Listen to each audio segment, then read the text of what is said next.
جو دنیا بھر کے حدود اور آپ اپنے نظریات و خیالات دوسروں تک پہنچانے کا بہت بڑا ذریعہ فراہم کرتا ہے۔ زیب النساء زیبی صاحبہ جو کہ عالمی شہرت یافتہ شاعرہ ہیں، اس کی سرپرست اعلیٰ ہیں، اور اے آر ساگر صاحب اس کے منتظم اعلیٰ ہیں۔ میں ہوں آپ کا میزبان محمود احمد شاکر، آپ سب کو خوش آمدید کہتا ہوں۔ جناب حافظ عبدالغفار واجد صاحب کو، جناب صوفیہ قدسی صاحبہ کو، پریا باجوہ صاحبہ کو، سعید اکبر صاحبہ کو، اور سمیر سور صاحب کو جو اس محفل کی صدارت فرمائیں گے، اور جناب سے گزارش کرتا ہوں کہ تلاوت کلام پاک اور پھر مضمون تقدیم کے لیے مائک پر تشریف لائیں، ہمیں اس سعادت کا موقع عطا فرمائے۔ جناب تنویر سور صاحب۔ جی بہت بہت شکریہ شاکر بھائی، اور آپ سب کو سلام، السلام علیکم ورحمۃ اللہ وبرکاتہ۔ وعلیکم السلام ورحمۃ اللہ وبرکاتہ۔ جی تو یہ سورہ بقرہ کی 3 آیات سماعت فرمائیے، اور دوسرے پارے کے شروع کی 3 آیات ہیں۔ اعوذ باللہ السمیع العلیم من الشیطان الرجیم، بسم اللہ الرحمن الرحیم۔ سیقول السفہاء من الناس ما ولاہم عن قبلتہم التی کانوا علیہا قل للہ المشرق والمغرب یہدی من یشاء الی صراط مستقیم وکذالک جعلناکم امۃ وسطا لتکونوا شہداء علی الناس ویکون الرسول علیکم شہیدا وما جعلنا القبلة التي كنت عليها إلا لنعلم من يتبع الرسول ممن ينقلب على عقبيه وإن كانت لكبيرة إلا على الذين هدى الله وما كان الله ليضيع إيمانكم إن الله بالناس لرؤوف رحيم قد نرى تقلب وجهك في السماء ولنولينك قبلة ترضاها فول وجهك شطر المسجد الحرام وحيث ما كنتم فولوا وجوهكم شطره وإن الذين أوتوا الكتاب ليعلمون أنه الحق من ربهم وما الله بغافل عما يعملون۔ صدق اللہ العلی العظیم۔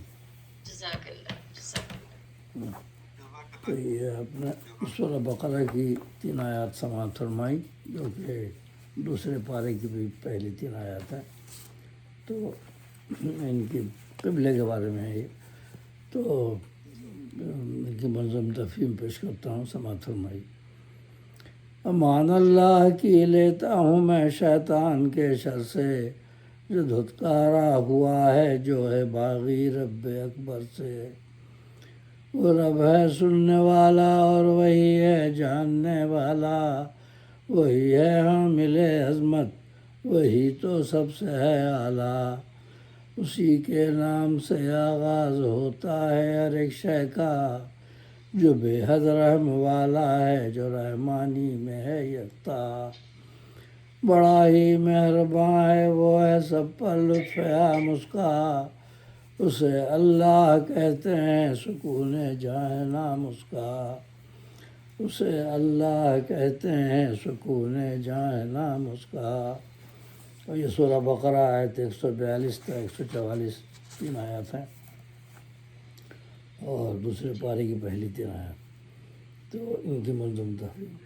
کہیں گے بالیقین اب تو گنوار اور نہ سمجھ ہیں جو، کہیں گے بالیقین اب تو گنوار اور نہ سمجھ ہیں جو، پھر ہیں اپنے قبلے سے مسلمان کیا ہوا ان کو، پھر ہیں اپنے قبلے سے مسلمان کیا ہوا ان کو۔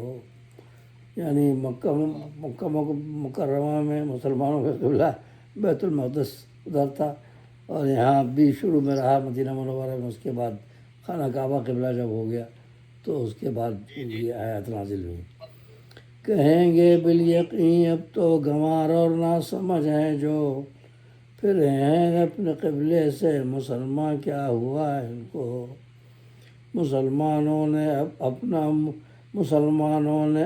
منہ کیا اب سوئے کعبہ ہے، مسلمانوں نے اپنا منہ کیا اب سوئے کعبہ ہے، کہ چھوڑا قبلہ اول نایاب ان کا قبلہ ہے، کہ چھوڑا قبلہ اول نایاب ان کا قبلہ ہے۔ یہ ہیں وہ لوگ جو ہرگز نہیں اس بات کے عالم، یہ ہیں وہ لوگ جو ہرگز نہیں اس بات کے عالم، کہ جو اللہ کا ہو حکم اس کو ماننا لازم، کہ جو اللہ کا ہو حکم اس کو ماننا لازم۔ تو کہ مغرب خدا کا ہے یہ مشرق بھی خدا کا ہے، تو کہ مغرب خدا کا ہے یہ مشرق بھی خدا کا ہے، جدھر بھی منہ کرو گے تم ادھر ہی ذات مولا ہے، جدھر بھی منہ کرو گے تم ادھر ہی ذات مولا ہے۔ ادھر وہی آقا تمہارا ہے، وہی ہادی وہی رہبر، وہی آقا تمہارا ہے، وہی ہادی وہی رہبر، جسے چاہے ہدایت دے چلائے سیدھے رستے پر، جسے چاہے ہدایت دے چلائے سیدھے رستے پر۔ اور اس کے بعد دوسری آیت، مسلمانوں بنایا ہم نے تم کو امت وسطیٰ، مسلمانوں بنایا ہم نے تم کو امت وسطیٰ، کرو تم اختیار اس کو کہ جو ہے معتدل رستہ، کرو تم اختیار اس کو کہ جو ہے معتدل رستہ۔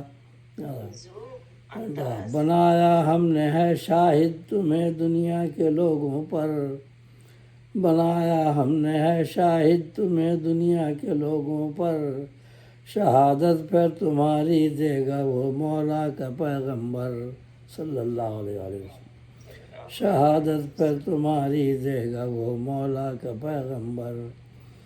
تمہارا قبلہ اول مقرر تھا کیا ہم نے، تمہارا قبلہ اول مقرر تھا کیا ہم نے، سمجھ لو اس طرح ایک امتحان سب کا لیا ہم نے، سمجھ لو اس طرح ایک امتحان سب کا لیا ہم نے۔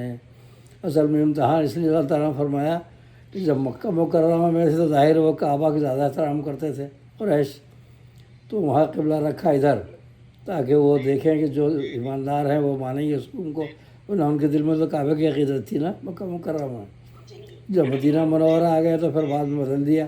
اب جو یہاں کے لوگ جو کعبے کو وہ کرتے تھے، یہاں یہودی قبیلے تھے اور یہ کرتے تھے اس کو فلسطین کی طرف منہ کرتے تھے بیت المقدس، تو یہاں جب کعبہ کر دیا تو اب ان کو تکلیف ہوئی جو نئے نئے مسلمان ہوئے تھے، تو آزمانا تھا اللہ تعالیٰ کو کہ اپنی مرضی کو دیکھتے ہیں یا ہمارا حکم مانتے ہیں۔ جی تمہارا قبلہ اول مقرر تھا کیا ہم نے، سمجھ لو اس طرح ایک امتحان سب کا لیا ہم نے، یہ تھا معلوم کرنا کون تابع ہے پیغمبر کا، یہ تھا معلوم کرنا کون تابع ہے پیغمبر کا صلی اللہ علیہ وسلم، ہے کس نے پیروی کی کون الٹا پھر کے جائے گا، ہے کس نے پیروی کی کون الٹا پھر کے جائے گا۔ سنو لوگوں پہ گزری شاخ تبدیلی یہ قبلے کی، سنو لوگوں پہ گزری شاخ تبدیلی یہ قبلے کی، مگر وہ لوگ ہیں راضی کہ جن کا رب ہوا ہادی، مگر وہ لوگ ہیں راضی کہ جن کا رب ہوا ہادی۔ سنو اللہ ایسا ہے نہیں ضائع کرے ایمان، سنو اللہ ایسا ہے نہیں ضائع کرے ایمان، وہ ہے لوگوں پہ مشفق اور اسی کا نام ہے رحمان، وہ ہے لوگوں پہ مشفق اور اسی کا نام ہے رحمان۔ اور یہ قبلہ بدلا کیوں؟ اب تیسری آیت میں اللہ تعالیٰ یہ فرما رہا ہے، یہ بھی سنی تیسری آیت، سنے پیارے نبی بے شک کہ سب کچھ دیکھتے ہیں ہم، سنے پیارے نبی بے شک کہ سب کچھ دیکھتے ہیں ہم صلی اللہ علیہ وسلم، نظر اوپر اٹھانا آسماں کو دیکھنا پہ ہم، سنے پیارے نبی بے شک کہ سب کچھ دیکھتے ہیں ہم، نظر اوپر اٹھانا آسماں کو دیکھنا پہ ہم۔ یعنی آسمان کی طرف دیکھنا یہ رسول اللہ صلی اللہ علیہ وسلم کی سنت ہے اور اس کا قرآن میں بھی ذکر ہے، لیکن ہمارے ایک شاعر جو ہیں ہمارے ایک شاعر جو ہیں وہ کہتے ہیں کہ یوں جو تکتا ہے آسمان کو تو، یوں جو تکتا ہے آسمان کو تو، کوئی رہتا ہے آسمان میں کیا؟ تو یہ قرآن کی آیت کی نعوذ باللہ اس کے خلاف بات ہو گئی، کیونکہ یہ آواز آ رہی ہے آپ کو میری؟ جی آ رہی. جی میں یہ کہہ رہی تھی کہ تھوڑی سی اس کی وضاحت، کیونکہ صلی اللہ علیہ وآلہ وسلم یہاں پر کہہ رہے ہیں، تو جی یہاں علیہ السلام ہوگا نا، حضرت ابراہیم اور حضرت اسماعیل علیہ السلام؟ نہیں، یہ رسول اللہ صلی اللہ علیہ وسلم سے خطاب ہے نا یہاں. اچھا مسجد حرام یعنی جو قبلہ بدلا، پہلے جو مطلب یہ تھا نا کہ مکہ مکرمہ میں تو قبلہ رکھا تھا بیت المقدس کی طرف، وہ قبلے کی تعمیر جو ہاں، لیکن قبلے کی تعمیر نہیں تھی. یہ وہی بات ہے کہ قبلہ بدلا کیوں؟ مدینہ منورہ آنے کے بعد شروع میں تو وہی رہا، لیکن اللہ تعالیٰ نے پھر کعبہ کر دیا ہے قبلہ. تو اب جو لوگ بیت المقدس کو زیادہ احترام کرتے تھے، ظاہر ہے تو وہاں یہ وہ تھے نا یہودی عیسائی تھے، یہ لوگ زیادہ ادھر کے، اور خزرج کے قبیلے تھے، تو ان کو آزمانے کے لیے قبلہ بدلا تو ان کو برا لگا کہ بھئی ہمارا قبلہ ہے، یہ قبلہ کو چھوڑ کے پھر یہ کعبے کی طرف منہ کر رہے ہیں. تو اللہ تعالیٰ نے یہ اب اس میں فرمایا شاید میں کہ قبلہ کعبہ کیا کیوں؟ تو وہ اللہ تعالیٰ رسول اللہ صلی اللہ علیہ وسلم سے خطاب کر کے فرما رہے ہیں کہ سنے پیارے نبی بے شک یہ سب کچھ دیکھتے ہیں ہم. اللہ تعالیٰ رسول اللہ صلی اللہ علیہ وسلم سے خطاب ہے. یہ آیت نمبر 144 میں کہ مسجد حرام کو کیوں کیا ہم نے، یہ آپ اللہ تعالیٰ نے ان کی مرضی کا خیال کرتے ہوئے کیا، اور اللہ کی مرضی یہی تھی. تو یہ فرما رہے ہیں اللہ تعالیٰ، سنے پیارے نبی بے شک یہ سب کچھ دیکھتے ہیں ہم، نظر اوپر اٹھانا آسماں کو دیکھنا پے ہم، تیرا رخ اب یقیناً پھیر دیں گے ہم اسی جانب، جو قبلہ دل سے ہے پیارا تجھے تو جس کا ہے طالب. رسول اللہ صلی اللہ علیہ وسلم کا خیال بھی کعبے کی طرف ہی تھا نا. آپ کو ظاہر ہے کہ وطن تھا آپ کا، تو آپ کے دل میں بھی خیال تھا کہ اگر کعبہ ہی قبلہ ہو جائے تو اچھا ہے. تو اللہ تعالیٰ نے ان کی مرضی کا خیال کیا، اور ان سے مخاطب ہو کر کے یہاں خطاب رسول اللہ صلی اللہ علیہ وسلم سے، حضرت ابراہیم صلی اللہ علیہ وسلم سے نہیں ہے. اچھا آیت نمبر 44 میں تو سنے پیارے نبی بے شک یہ سب کچھ دیکھتے ہیں ہم، نظر اوپر اٹھانا آسماں کو دیکھنا پے ہم. تو مطلب یہ نظر اوپر اٹھا کے آسمان کو دیکھنا، یہ رسول اللہ صلی اللہ علیہ وسلم کے بارے میں فرمایا اللہ تعالیٰ نے، اور یہ قرآن سے اس کی تائید ہو رہی ہے کہ یہ سنت تھی کہ آپ آسمان کی طرف اٹھا کر کے اور اللہ تعالیٰ سے مطلب دعا کرتے تھے. لیکن ہمارے ایک شاعر صاحب جو انہوں نے ایک شاعر نے جو کہہ دیا نا کہ یہ یوں جو تکتا ہے آسمان کو تو، کوئی رہتا ہے آسمان میں کیا؟ یہ تو اس آیت کے خلاف بات ہو گئی نا. یہ تو قرآن میں تو ہے کہ آسمان کی طرف دیکھنا، یہ تو رسول اللہ صلی اللہ علیہ وسلم کا عمل ہے جو کہ قرآن سے ثابت ہے. یہ دوسرے پارے میں آیت نمبر 144 میں سنے پیارے نبی بے شک یہ سب کچھ دیکھتے ہیں ہم، نظر اوپر اٹھانا آسماں کو دیکھنا پے ہم، تیرا رخ اب یقیناً پھیر دیں گے ہم اسی جانب، جو قبلہ دل سے ہے پیارا تجھے تو جس کا ہے طالب. یعنی خانہ کعبہ.